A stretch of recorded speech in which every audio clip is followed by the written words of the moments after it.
ये विषय बहुत रहस्यमय और पवित्र है।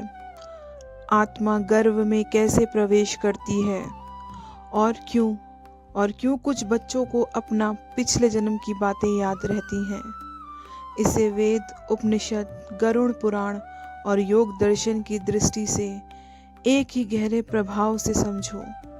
क्योंकि आत्मा जब एक शरीर छोड़ती है तो वह अपने साथ एक सूक्ष्म शरीर लेकर चलती है, जिसमें मन, बुद्धि, अहंकार और सारे कर्म संस्कार होते हैं। मृत्यु के बाद जब आत्मा अपने कर्मों को भोग कर तैयार हो जाती है, तब उसकी चेतना एक नए शरीर की ओर खींची चली जाती है। ये खिंचाव किसी व्यक्ति द्वारा चुना हुआ नहीं, बल्कि कर्मों की चुंबकीय शक्ति से होता है। जैसे लोहे की सुई चुंबक की ओर खिंच जाती है, उसी तरह आत्मा ऐसे माता पिता की ओर जाती है जिनका स्वभाव, ऊर्जा और जीवन उसके अधूरे कर्मों से मेल खाता है। जब पुरुष और स्त्री के मिलन से गर्भ बनता है, उसी क्षण आत्मा अपने सूक्ष्म शरीर के साथ उस गर्भ में प्रवेश करती है।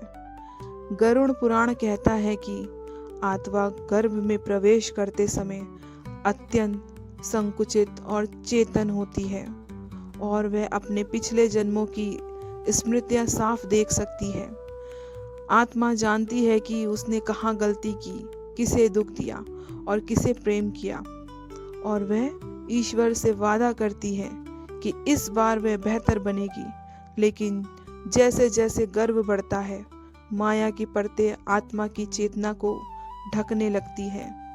माँ का खान पान, भावनाएं, डर, खुशी सब आत्मा पर प्रभाव डालते हैं और जन्म के समय एक ऐसा झटका लगता है कि आत्मा की अधिकांश स्मृतियां ढक जाती हैं, ताकि वह नए जीवन को बिना बोझ के जी सके। पर कुछ बच्चों की आत्मा इतनी संवेदनशील होती है या इतनी जल्दी जन्म लेती है कि माया की परतें पूरी तरह नहीं चढ़ पाती, इसलिए उन्हें अपने पिछले जन्म की झलक याद रह जाती है। वे पुराने घर, माता पिता, मौत का तरीका या अपना नाम तक बता देते हैं। कई बार वे अजीब डर, पसंद या प्रतिभा लेकर पैदा होते हैं। जैसे किसी बच्चे को बिना सीखे संगीत आता है या किसी को पानी से डर लगता है क्योंकि पिछले जन्म में वह डूबा था। ये सब आत्मा की स्मृति का अवशेष होता है। धीरे धीरे जैसे बच्चा बड़ा होता है तो दुनिया में उलझता है।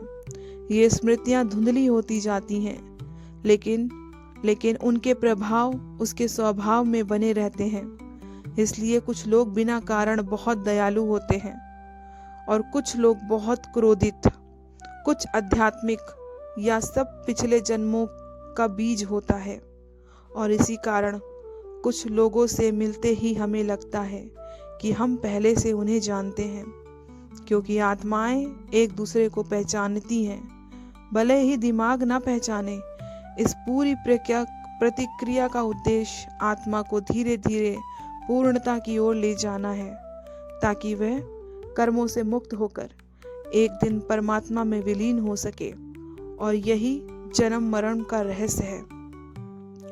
आत्मा पिछली बातों को जिस तरह याद रखती है, वह हमारी आम याददाश्त जैसी नहीं होती, बल्कि वह चेतना में अंकित संस्कार होता है। मन और दिमाग तो हर जन्म में नया मिलता है, लेकिन आत्मा के साथ एक सूक्ष्म शरीर चलता है, जिसमें मन का बीज, भावनाएं, डर, इच्छाएं और अनुभवों की छाप जमा रहती है। यही कारण है कि भले ही हमें अपने पिछले जन्म का नाम या चेहरा याद न हो, लेकिन फिर भी हम कुछ चीज़ों की ओर बिना वजह आकर्षित होते हैं या कुछ बिना वजह डरते हैं। शास्त्र कहते हैं कि हर गहरी अनुभूति, बहुत बड़ा प्रेम, गहरा दर्द, अचानक हुई मृत्यु, अधूरा वादा, तीव्र भय आत्मा पर छाप छोड़ देती है। जैसे मोम पर मुहर लग जाए, वैसे ही आत्मा पर भी अनुभवों की मुहर लग जाती है। मृत्यु के समय ये संस्कार सबसे तेज होता है और वही अगले जन्म में आत्मा के साथ चले जाते हैं। नया शरीर मिलने पर दिमाग पुराना नहीं रहता, इसलिए हम कहानी भूल जाते हैं, लेकिन भावना नहीं भूलती। इसलिए कोई बच्चा बिना कारण ऊंचाई से डरता है, तो कोई आग से, कोई किसी खास जगह पर जाकर रोने लगता है, कोई किसी अनजान व्यक्ति को देखकर लिपट जाता है। ये सब आत्मा की स्मृति का रूप है। कुछ बच्चों में ये पर्दा पतला होता है, इसलिए वे शब्दों में भी पिछला जन्म याद कर लेते हैं, लेकिन ज़्यादातर लोग उसे केवल भावना, स्वभाव और झुकाव के रूप में लेते हैं।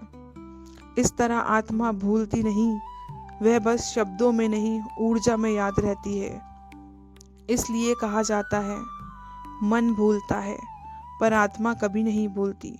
अगर आपको हमारी जानकारी अच्छी लगे तो वीडियो को लाइक कीजिए और चैनल को सब्सक्राइब